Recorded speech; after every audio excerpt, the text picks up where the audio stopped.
What's up everyone, Mr. YouTube Gamer playing Battlefield Bad Company 2 in 2020. This game was released in 2010, which means this game is 10 years old already. Holy shit, does time fly. I remember in 6th grade when I first picked this game up at GameStop, and I fell in love. I absolutely loved Bad Company 2 back in the day. Bad Company 2 and MW2 were my favorite games to play back in 2010, and guess what? I still play those games, especially Bad Company 2, because I got a nice gaming PC, and want to see how this game played on the PC because I was playing on PS3 for so long, and oh my god, it's even better on the PC. So if you played this game on console back in the day, I highly recommend, if you want to get back into it, it's worth getting the PC version because, oh my god, it's just so much better. It plays really well on keyboard and mouse, and the PC version also has the most players. You have 4 or 5 full servers at like 2 in the morning, so the game is still very alive. I heard from people on the Xbox 360 that the game is almost completely dead, which you wouldn't think would be true because of backwards compatibility and everything, but apparently Bad Company 2 is practically dead on the Xbox 360, and the PS3, apparently it's not that good over there either, but on PC, you still have hundreds of players every day. And there's a good reason for that. The game is still fun. Even though it's 10 years old, it's still a blast to play. I love Bad Company 2 in 2020 as much as I loved playing it back in the day. I love the weapons, the maps, the game modes, everything about this game is just fantastic. I find myself playing a lot of Squad Deathmatch more than any other game mode just because Conquest is great, but it's very time consuming. If you play Bad Company 2 Conquest, your matches can last over 40 minutes, especially on the custom servers where the tickets are really high. And I find Rush kind of annoying because people just spam grenades and rocket launchers, and it's so easy as the attacker to destroy the objectives that it kind of seems a little bit unfair, but it's still fun to play here and there. But Squad Deathmatch, I love it because it's faster. The longest game you can have is like 20 minutes, which is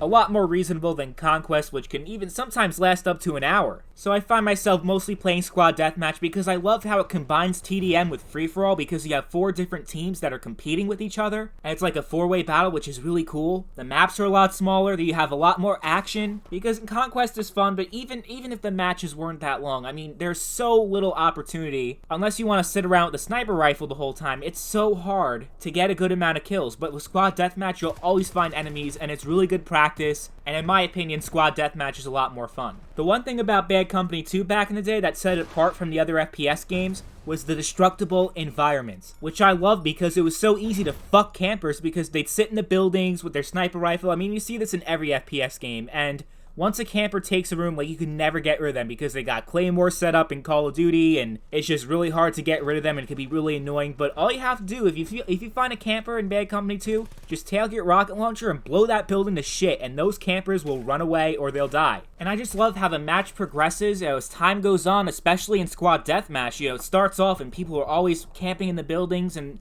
they're trying to be careful because it's not like those usual 3-lane maps that you have in Call of Duty, so you gotta be really careful. But as time goes on, those buildings blow up and they blow up and they blow up, and as the environment is destroyed around you, you have to adapt your playstyle and be a lot more tactical, and I just love that about Bad Company 2. Now, when you look at later entries in the Battlefield series, like Battlefield 3 and Battlefield 4, you have those destructible environments, but it feels more like some kind of marketing trick, because in Battlefield 4, oh yeah, you got that giant building, you got the Levolution, and it changes, and it's so cool, but it feels a lot less practical. It just feels more cinematic than anything else. But in Bad Company 2, it actually has a practical use, and you could actually use that tactically. But in Battlefield 4, the destructible environment is so much more scripted and linear, it becomes a lot less useful. But in Bad Company 2, they did it completely right, because it actually has that practical use, and it's not just used for a set piece like in Battlefield 4. Here's the thing, I've played every Battlefield game that's been released ever since Bad Company 2, including Battlefield 3, 4, 5, even Hardline. In my opinion, none of them are even close to being as good as Bad Company 2. Bad Company 2 was probably my favorite Battlefield game of all time. Maybe I'm only saying that because Bad Company 2 was my first Battlefield game, maybe I'm just blind by nostalgia, but I always loved how Bad Company 2 was kind of like a more arcadey version of Battlefield, because Battlefield is usually a more serious, hyper-realistic military shooter, at least compared to other games in the same genre like Call of Duty, which is a lot more arcadey. But I like how Bad Company 2 is kind of in between Call of Duty and Battlefield, because in Bad Company 2, you have a lot of tactical gameplay. It's not as dumbed down as Call of Duty, while also not taking itself as seriously as the other Battlefield games, and in my opinion, Bad Company 2 is the perfect mix between arcadey and tactical gameplay,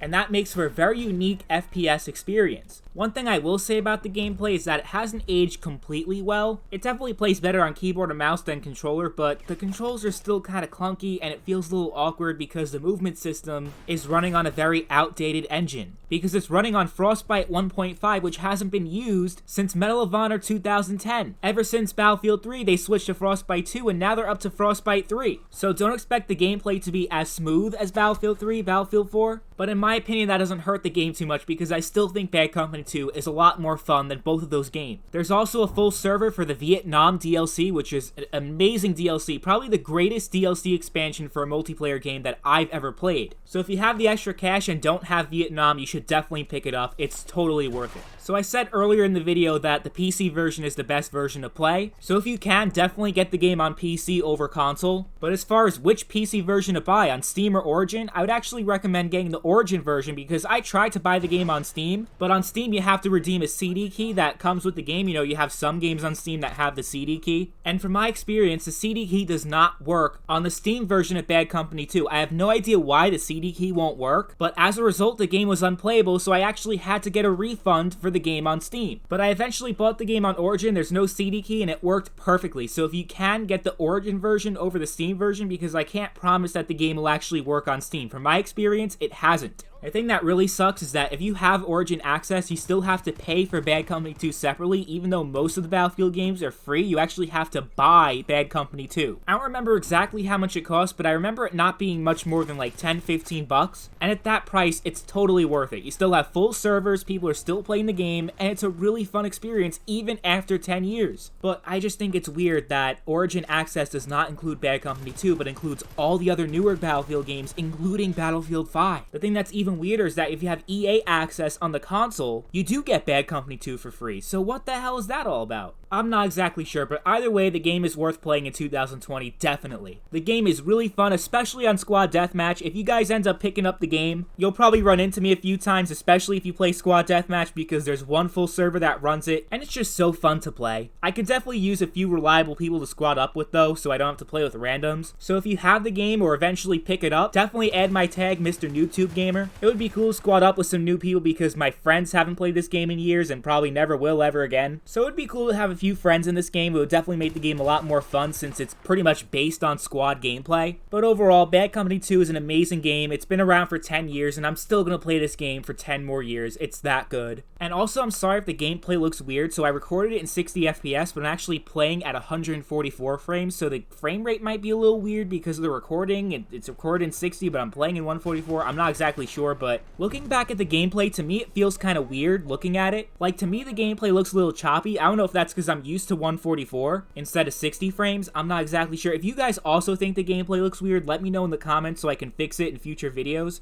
But anyway, that's it for today's video. Thank you all for watching, and I'll see you all later. Bye.